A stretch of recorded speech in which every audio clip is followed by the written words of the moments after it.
नमस्कार दोस्तों। तो आज हम पढ़ेंगे सिविल प्रक्रिया संहिता की धारा 53 पैतृक संपत्ति का दायित्व, लायबिलिटी ऑफ एंसेस्ट्रल प्रॉपर्टी। तो धारा 53 को पहले हम पूरा बेयरेक्ट में पढ़ेंगे, उसके बाद इसे आसान भाषा में समझेंगे। धारा 53 बेयरेक्ट में लिखा है कि पैतृक संपत्ति का दायित्व पुत्र या अन्य वंशज के हाथ में की ऐसी संपत्ति के बारे में जो मृत पूर्वज के ऐसे ऋण के चुकाने के लिए हिंदू विधि के अधीन दायी है, जिसके लिए डिक्री पारित की जा चुकी है। धारा 50 और धारा 52 के प्रयोजनों के लिए यह समझा जाएगा कि वह मृतक की ऐसी संपत्ति है जो उसके विधिक प्रतिनिधि के रूप में पुत्र या अन्य वंशज के हाथ में आई है। तो अब हम धारा 53 को आसान भाषा में समझते हैं। धारा 53 का टाइटल बात करता है पैतृक संपत्ति के दायित्व के बारे में। तो पहले हम यह समझेंगे कि पैतृक संपत्ति क्या होती है और पैतृक संपत्ति के दायित्व का क्या मतलब होता है तथा ऐसे दायित्वों का भार किस व्यक्ति पर होता है। तो पैतृक संपत्ति वह संपत्ति होती है जो किसी व्यक्ति को उसके पैतृक या पूर्वज से प्राप्त होती है, और पैतृक संपत्ति के दायित्व का मतलब होता है कि उस व्यक्ति के पूर्वजों द्वारा अपनी मृत्यु से पूर्व यदि कोई ऋण लिए गए थे और उन ऋणों का भुगतान उस व्यक्ति के पूर्वजों द्वारा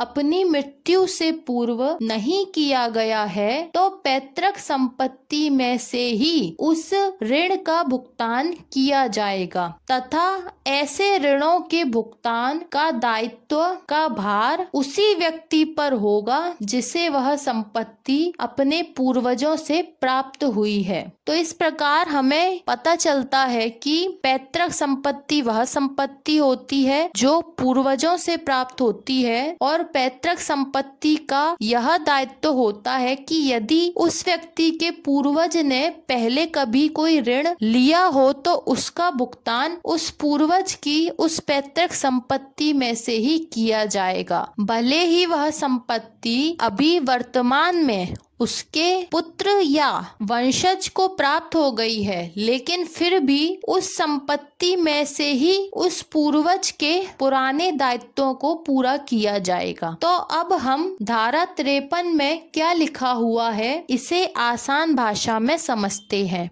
धारा 53 में आगे लिखा हुआ है कि पुत्र या अन्य वंशज मतलब परिवार का ही कोई अन्य व्यक्ति के हाथ में की ऐसी संपत्ति, मतलब पुत्र या अन्य वंशज के हाथ में आई हुई किसी ऐसी संपत्ति के बारे में जो संपत्ति मृत पूर्वज मतलब घर का वह वृद्ध व्यक्ति जिसकी मृत्यु हो चुकी है, उस मृत पूर्वज के ऐसे ऋण मतलब यदि उस वृद्ध व्यक्ति ने अपनी मृत्यु से पूर्व किसी अन्य व्यक्ति से कोई ऋण ले रखा है तो उस ऋण को चुकाने के लिए हिंदू विधि के अधीन यानी हिंदू विधि में बताई गई रीति से दायी है। वह संपत्ति दायी है जो पुत्र या अन्य वंशज के हाथ में आई है, मतलब मृत पूर्वज द्वारा लिए गए ऋण का भुगतान उस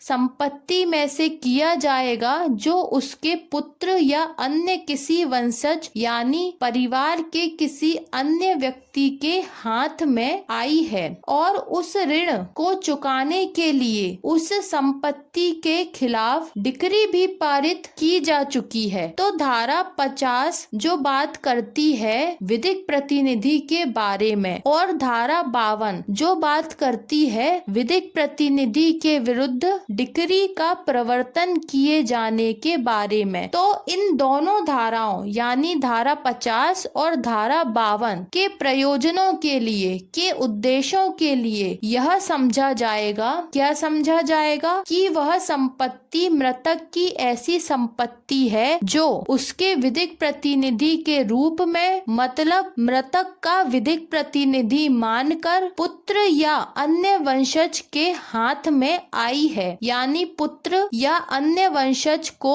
सौंपी गई है। मतलब परिवार के उस वृद्ध व्यक्ति ने अपनी वह संपत्ति अपने पुत्र या परिवार के अन्य सदस्य को इसीलिए सौंपी थी ताकि जब उसकी मृत्यु हो जाए तो उसके ऋणों का भुगतान उस संपत्ति में से किया जा सके। और इस प्रकार सौंपी गई वह संपत्ति जिसके पास है वह पुत्र, वह वंशज उस मृतक व्यक्ति के विधिक प्रतिनिधि माने जाएंगे। इसका मतलब है कि धारा 50 और धारा 52 में जो विधिक प्रतिनिधि की बात कही गई है वही विधिक प्रतिनिधि धारा 53 में मृतक पूर्वज का पुत्र या अन्य वंशज समझा जाएगा। तो यह थी सिविल प्रक्रिया संहिता की धारा 53। अब हम धारा 53 को थोड़ा शॉर्ट में समझ लेते हैं। धारा 53 बात करती है पैतृक संपत्ति के दायित्व के बारे में। इसका मतलब है कि पैतृक संपत्ति में से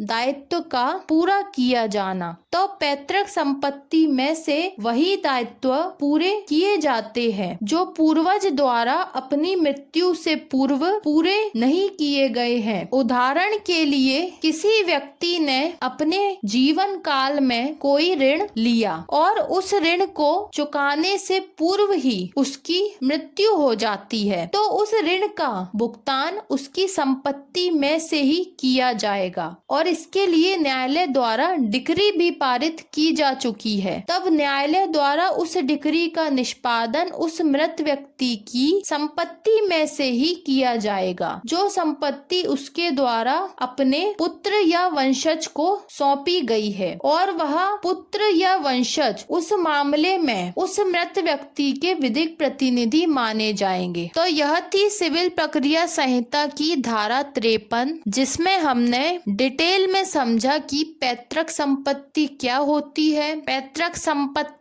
पर यदि कोई दायित्व है तो उस दायित्व की पूर्ति कैसे की जाएगी। इसके साथ हमने यह समझा कि पैतृक संपत्ति प्राप्त हो जाने के बाद भी यदि उस पैतृक का पूर्वज का कोई पुराना दायित्व है तो उसे भी उस संपत्ति में से ही पूरा किया जाएगा। यदि पूर्वज की कोई अन्य संपत्ति उपलब्ध नहीं है या उसके पास कोई अन्य संपत्ति शेष नहीं बची है तो उसने जो संपत्ति अपने पुत्र या वंशज को सौंप दी है उसी संपत्ति में से उस ऋण का भुगतान किया जाएगा या उस दायित्व की पूर्ति की जाएगी। तो यह थी सिविल प्रक्रिया संहिता की धारा 53। अब मिलते हैं अगले लेक्चर में। धन्यवाद।